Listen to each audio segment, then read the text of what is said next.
I had 2 guys message me on the same day, referencing their mother. That's weird. In the message. Hey, cute. Not cutie. Hey, cute. Hey, cute. Hey, cute. This morning my mom saw you and told me, son, you have everything except this sweet girl, so you must tell her hello. Smiley face. Ew. Haha. Wait, no, it's not over. Haha, just kidding. So please don't ignore this message. At least text me back saying no. Haha. So I'll wait for your message. No. Haha. I'll wait for you message soon. Smiley face. Okay. Several things wrong with that.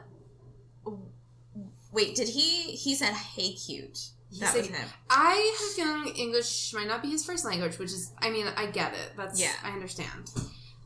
But also, the way at the end, he's like, don't ignore this message, text me back. Don't ignore it. I'll wait for you. This could be your chance. Ew. A little much, dude. Where are you waiting?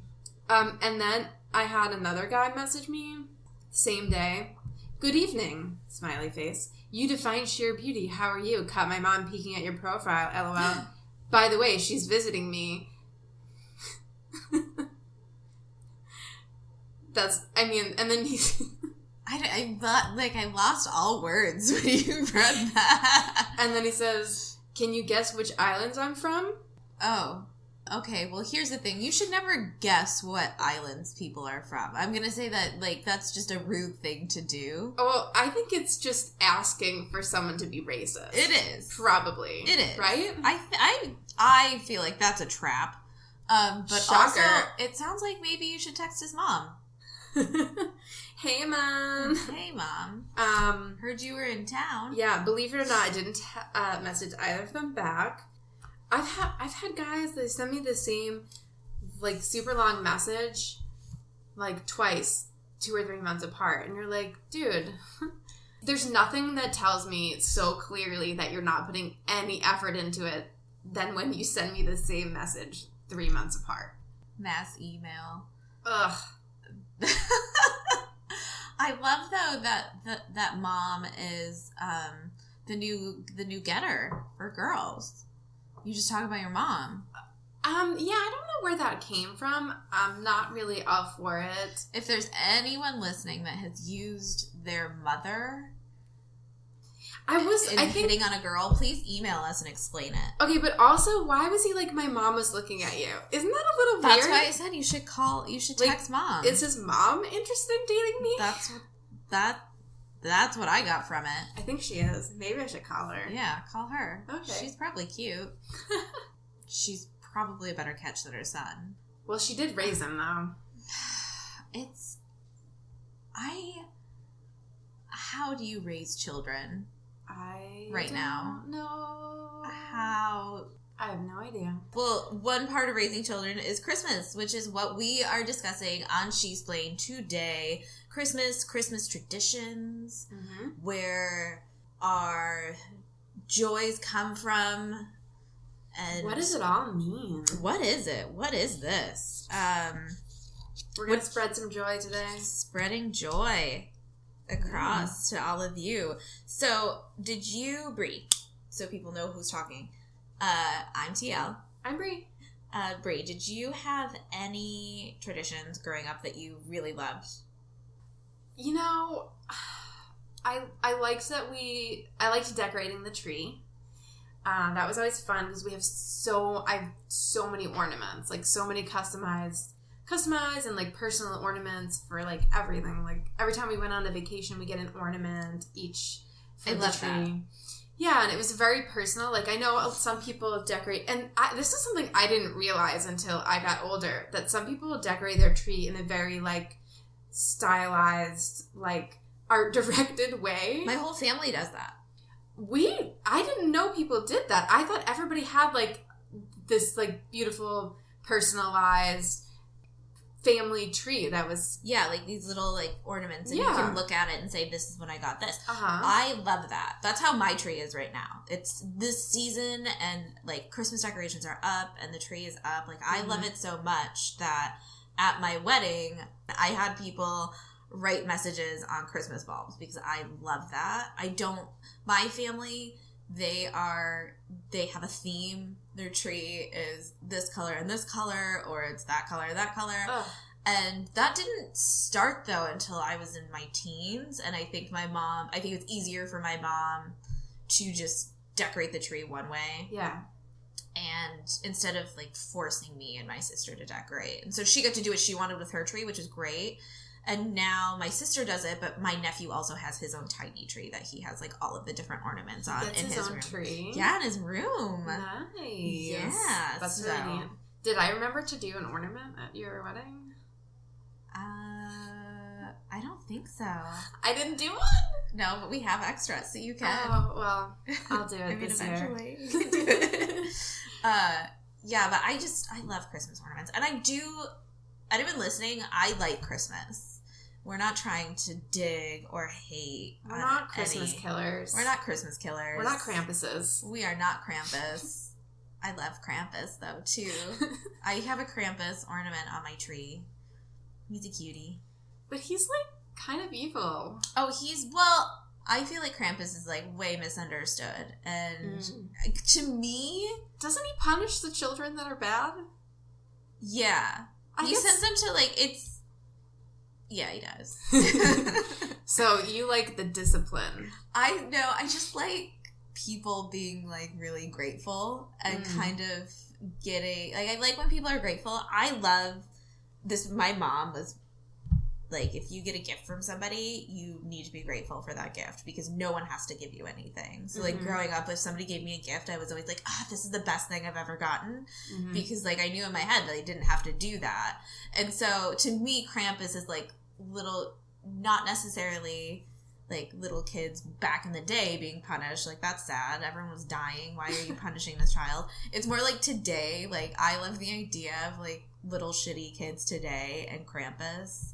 Yeah. Like, coming around and being like, hey, you don't need an iPad. No one needs an iPad.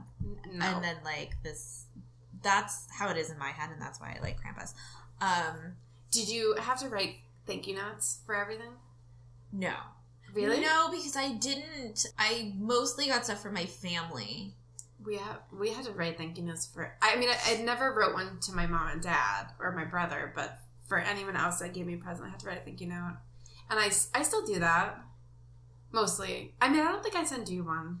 No, but that'd be kind of weird. I think it's implied. Like, I know that you like Thank you. My mom was just very, like, show that person how happy you are for their gift. And so, we have this joke, like, this ongoing joke in my family that whenever we open a gift from anybody ever, just, like, within our family, we say it's just what I've always wanted. So when my mom opens, like, her birthday gift, she looks at it and she goes, it's just what I've always wanted. And so we all do that with each other now. But that's cute. Yeah, we try to keep, like, we try to be, like, super happy that, like, for anything that we get. I remember one time I was at, like, an ex-boyfriend's house and his grandparents didn't expect me to be there, but then they felt bad that they didn't give me a gift. And it didn't matter to me, like, he didn't even notice, but his grandma ended up giving me, like, a box of chocolates that, like, I don't even know if it was supposed to be for me. She probably re-gifted it. She probably did, but I was like, oh my god, thank you, and I was so excited, and she looked at me like I was from another planet. And I looked around, and everyone was kind of just, like, opening their gifts and not really reacting to any of them. And it was so bizarre. Like, I didn't... That's strange. It was. Like, they would just open it and kind of look at it and go, oh, thank you. And then, like, put it off to the side.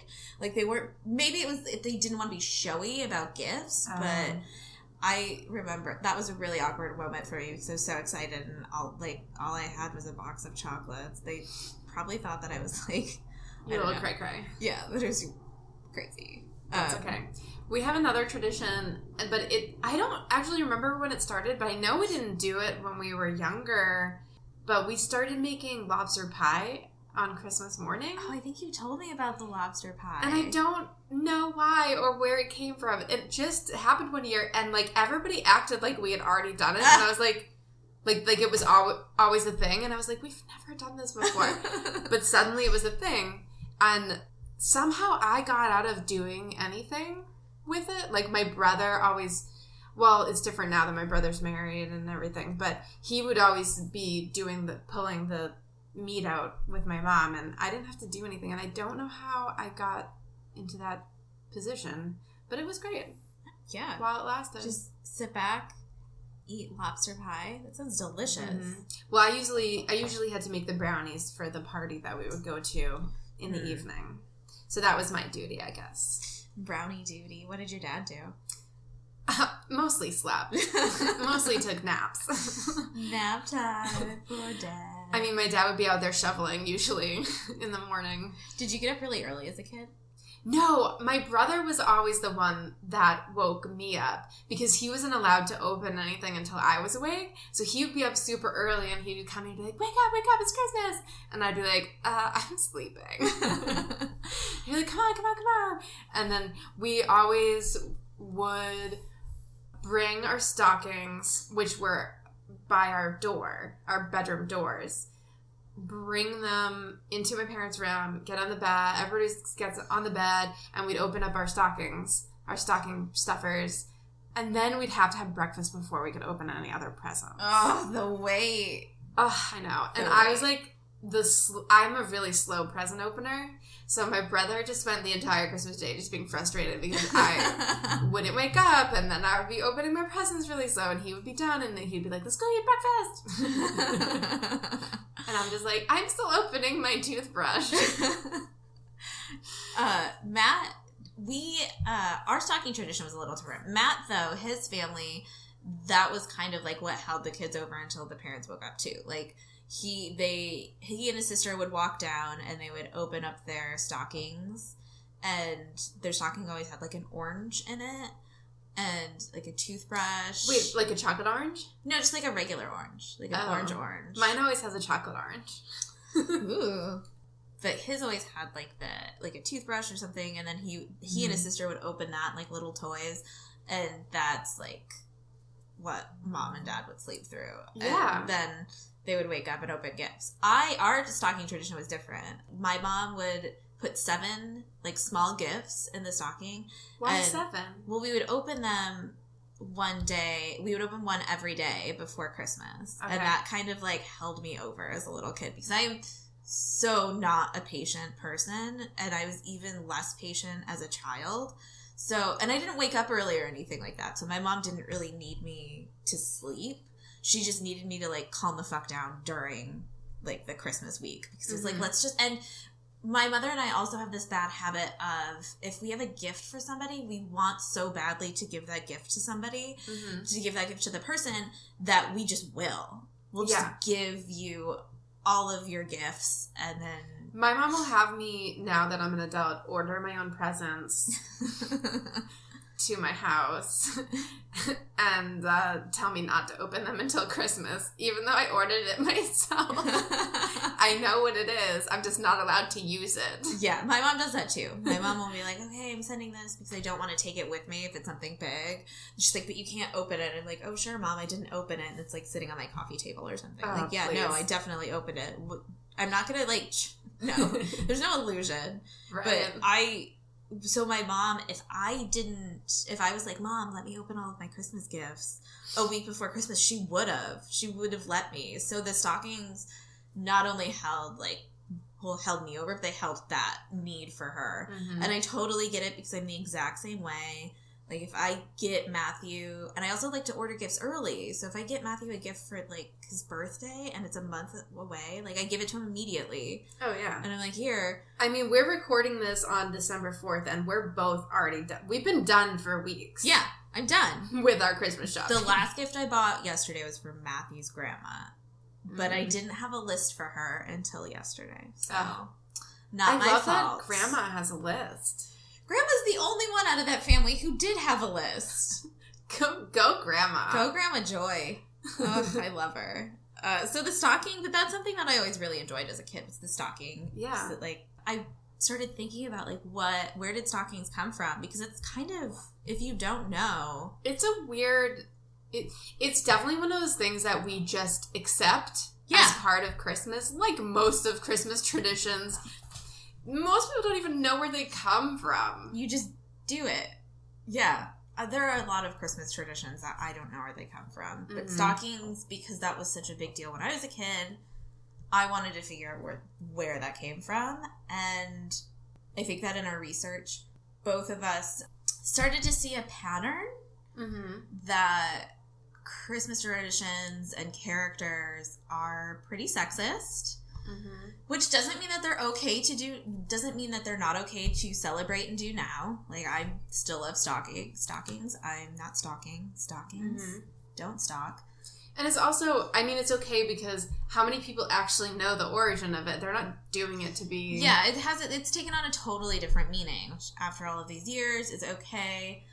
So I am going to read you the story of stockings. Oh, yay. And it's super quick. It's like, there's nothing to it. So a recently widowed man and father of 3 girls was having a tough time making ends meet. Even though his daughters were beautiful, because they had to be. I mean, you can't get married if you're not beautiful. No uggos get married. He worried that their impoverished status would make it impossible for them to marry. Because you're not a useful woman if you're not married. Well, no, during this time, when it supposedly popped up, you had dowries and weddings were a thing. We don't have to go into it in this episode. We will at some point, just not this one.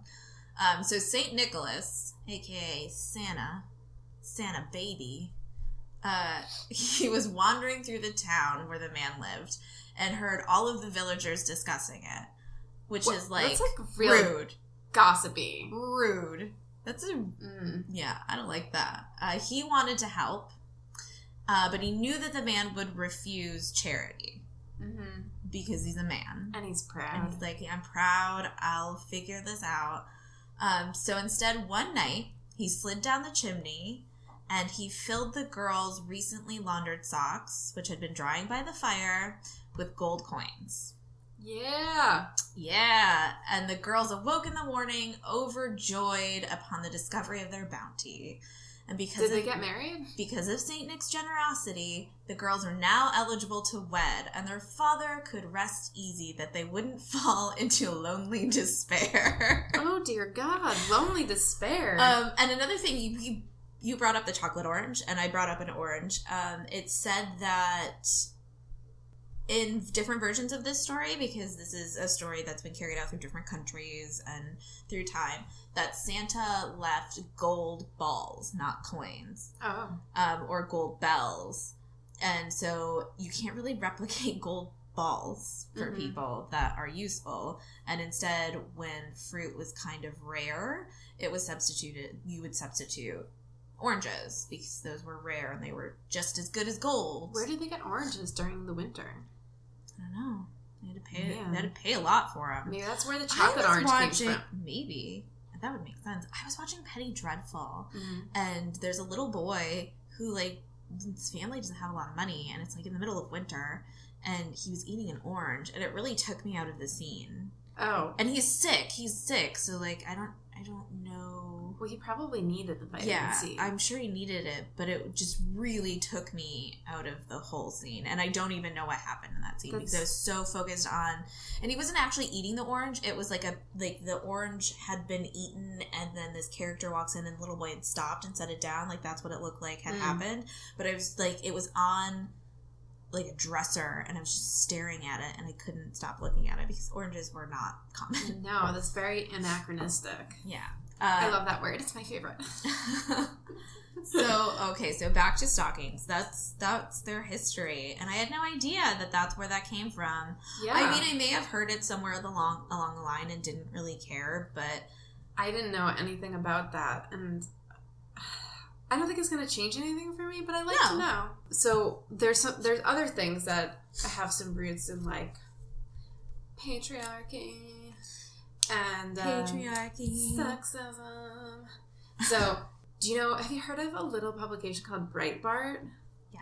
They were like making comments because apparently there was a Twitter hashtag going around say no to mistletoe.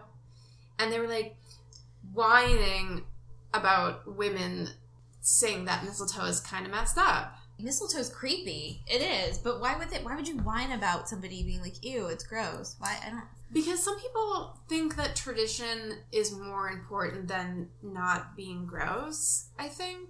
I mean, that's basically the foundation of most people's platform. This isn't And I feel like mistletoe is very different than stockings because mistletoe, it's still, I don't know where it comes from. I don't know where it comes from either, but I just know that it's one of those things that if you say, like, well, it promotes rape culture, people are like, think you're they just, roll like, the eyes. Way out there, but it does undermine the idea of consent. Yeah.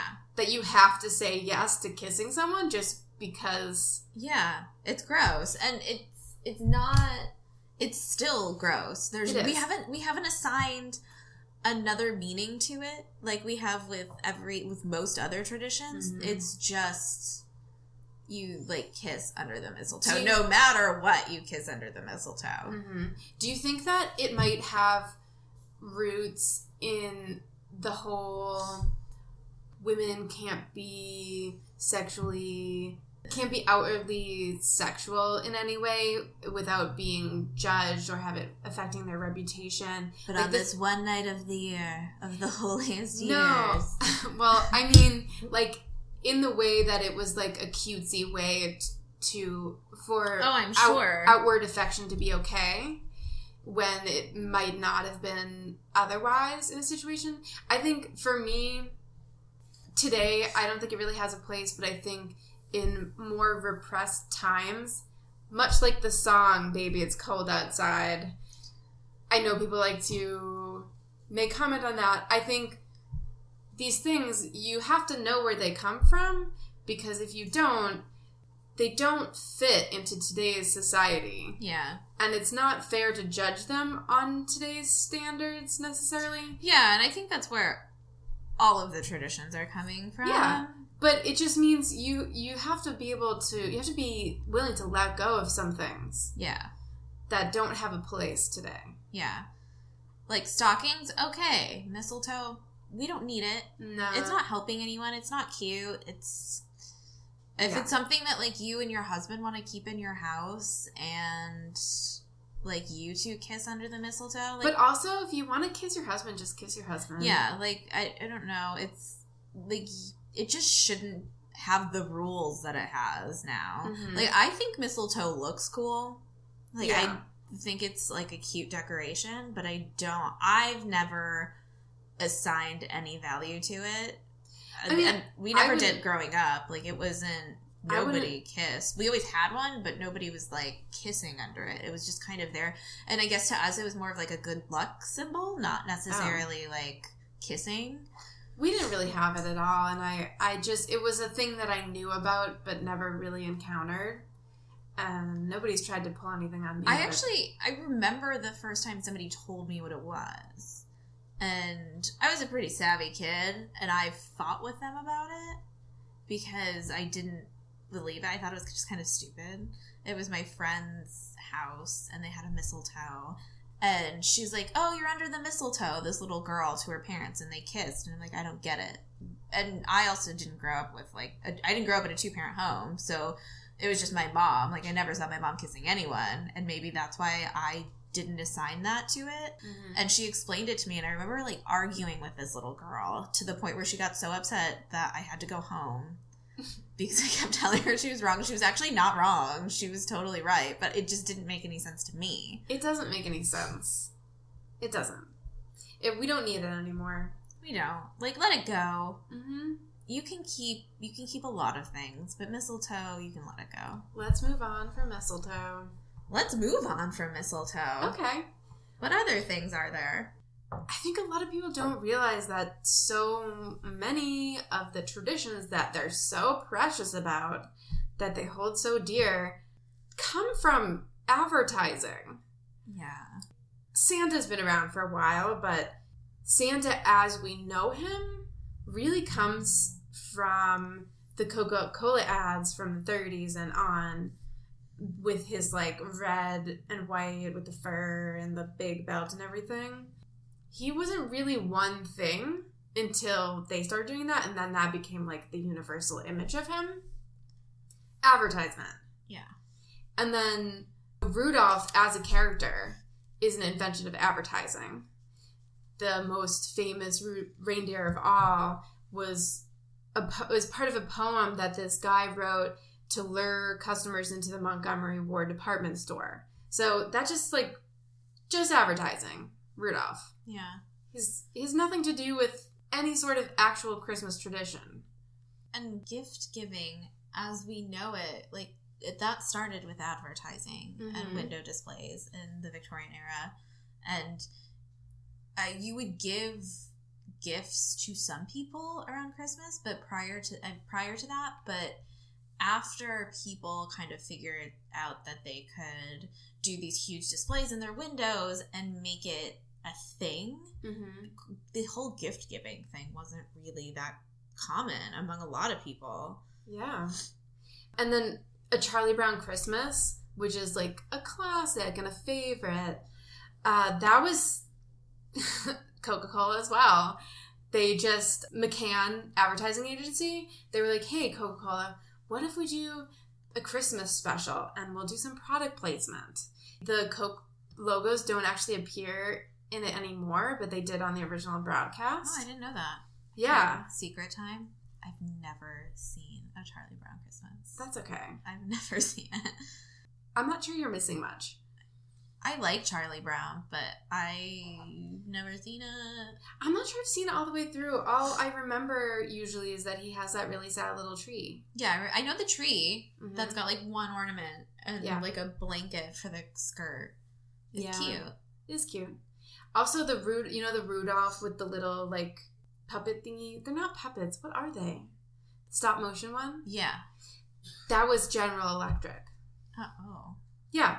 So these things that are like classic Christmas classics, people don't even know that they were just basically advertising at the time. Getting you to purchase. I think that a lot of people don't want to know that. No. I think that they have their ideas and it's easier for them to continue the way that things have always been instead of knowing where something is coming from, understanding that it wasn't necessarily the best of intentions, but also recognizing that you've assigned a different value to it and that's okay. Yeah. Traditions are a weird thing. I mean, some people are just so attached to them, and when you ask them where it comes from, they have no idea, and you're just like, why are you so attached to it? I think it just has a lot to do with childhood and good memories. Yeah. And that's okay. But just like know that it's coming from somewhere. And that wasn't always, where it's coming from wasn't always, the best of intentions. I mean, not saying that like General Electric making Rudolph is maniacal in any way. It's good advertising. It's smart advertising. But it's definitely like not within the spirit of Christmas to do that. Well, it's in the spirit of American Christmas. Yeah, it's in the spirit of what Christmas is today. Yes. Yeah. But have you watched any Christmas advertising from this year? I did. I have watched a few from this year. Did you see the Mrs. Claus one that I sent you? Did you get a chance to watch that? I did see it, and I loved it. So I liked it. So this is a Marks and Spencer commercial, and for some reason the UK like gets really into Christmas ads. Like it's such a big thing for them. All of the department stores and the big retail centers do huge campaigns for Christmas. For some reason we don't do. I mean, we have advertising campaigns during Christmas, but it's not as big of a deal. Like people anticipate the John Lewis Christmas ad every year. That's adorable. I'm going to say that it's probably because of the Super Bowl, because it's so close. Right. That the Super Bowl, American football trumps Christmas, which absolutely is very American. Yeah, so this Marks and Spencer ad, it's Mrs. Claus and Santa's getting ready to go out for Christmas, and she's helping him like gather all of his things together, helping us with the code, and she sends him off, and there's one last letter, but it was addressed to her, and she opens it, and there's this like cute little story with this little kid who he has a bigger sister, and he's kind of like the annoying younger brother, and he knows it, and he did something to everyone her shoes, and he's like asking Mrs. Claus for a Christmas miracle to bring new shoes for his sister, and it's real cute. Because she's the only one who can do it. So she like gets out this helicopter, and it's like this big production for her to get this one little present there, and it's real touching. But of course, she gets home and she's like all sitting by the fire reading a book when Santa comes back, and she doesn't get any credit or acknowledgement, really. No, she doesn't. For the things that she does, which is, I mean, typical. But Santa comes back and she's like, yeah, I accomplished all those things, and I did Christmas, and she's like... And also, Santa's very cocky in the beginning. Santa, like, she's telling him, don't forget Australia. And he's like, it's easy. Yeah, he's like... Easily done. Easily done. I actually thought that was funny, because it was kind of like a little nod to how everybody forgets about Australia. I loved this secret badass version of Mrs. Claus. Mm-hmm. It actually gives her, like, something to do. And it gives her kind of a cooler story than Santa and more depth than Santa.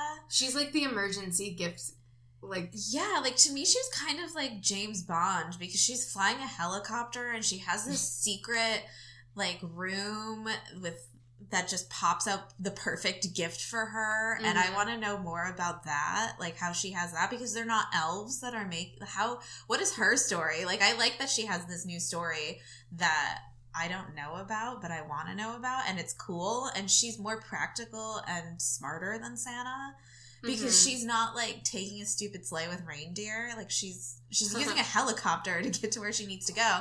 And my favorite part about that was she looks at the roof and sees the chimney, and she's just like, ugh, and kind of scoffs at it, and then goes through what I'm assuming she goes through the front door, because you hear it. Mm-hmm. And I was just like, I love that, because I think Santa's so stupid. She's like doing things her own way, and ways that make sense. Yeah. Rather than just the way you've always done things. Yeah. And it did bother me that she had to, like, hide the letter in the end. Mm-hmm. She kind of kicked it under the table and just kind of accepted her place as Mrs. Claus. I know. That did make me really sad. That was the only thing that made me sad. But I did really like that her thing was to help out with someone that is trying to get a gift for someone else. Yeah. It's not a kid that's like, I want this. I really need blah, blah, blah. Yeah. He's like, oh, I want to be a good brother. Yeah. And I'm going sweet. to do better. This is my start. Please help me. It was sweet. I did like it. Mm-hmm.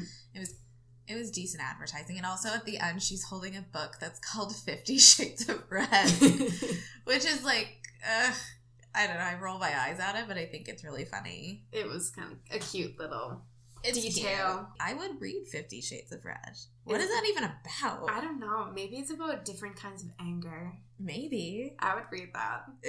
I would write that. Did you get to watch the Boots commercial? I'd love to hear what you think about that one. Oh, I didn't get to watch the Boots one. Ooh, okay. That? Should we watch it right now? Yeah, let's pause and I can watch it. Wait, I'm gonna start recording again. I watched it. Okay, so sorry, I had to get a candy cane. It starts with women.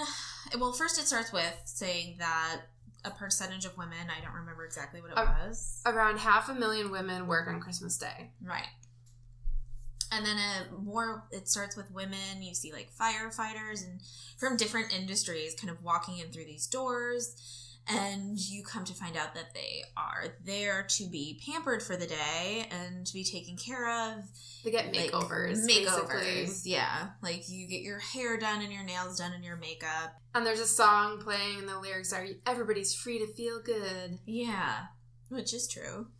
Yeah. But I think I'm very conflicted because I'm a little bothered at the kind of the idea that women can only feel good if they look good. That bothers me. It bothers me. I think that I would have had a better reaction if this wasn't advertising. And this was just like, we're not any people. We're not from a specific brand or company. And we just kind of want to treat these women who are paramedics or work in not glamorous jobs. I would feel more comfortable with that. But instead it's like Essie and... Why don't you just give women the day off if that's what you're trying to make if you're making a point about the fact that women have to work on Christmas Day, giving them a makeover isn't doing anything to actually address that problem. No. And giving them a makeover is going to make them feel good for 10 minutes. And then they're going to have to go back to work on Christmas. Mm-hmm. They're still going to be working on Christmas, but it's easier to paint their nails.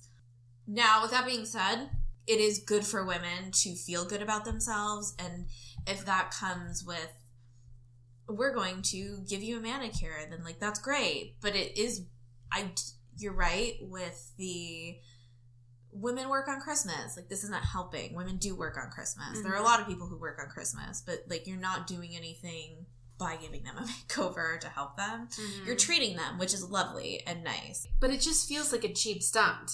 It is. It is very cheap. And that's why I said I think I would feel more comfortable with this video and all of everything that's happening if it wasn't advertising. If it was just a video like, oh, these women are in the service industry and they work on Christmas, we're going to do something nice for them. But it's not. It's these women work on this huge percentage of women works on Christmas, and isn't that awful? But we're going to give them a makeover. It's weird, and to me it was done poorly. Yeah, it was not executed very well.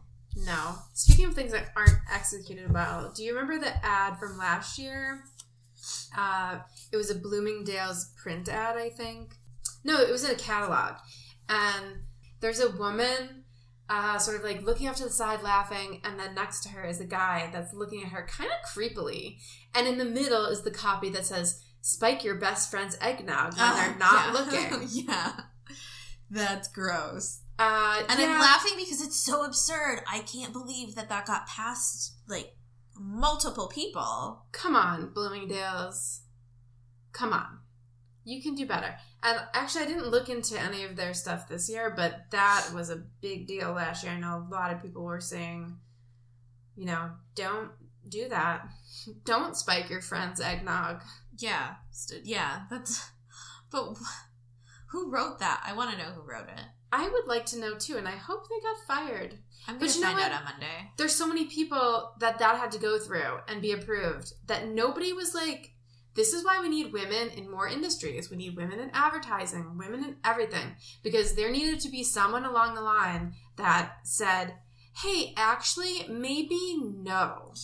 Yeah. And to actually, for that woman be heard. Yes. That's a big issue, is that you can have women producers and women photographers, and it can go up it, but when you get to the sole creative that is like saying yes or no, and it's a man and he's not going to listen to any of the women below him, it's not helpful. So you need women in all parts, not just the majority of something. They need to be throughout the entire thing. Yeah, and they need to be empowered to speak up when something is not right.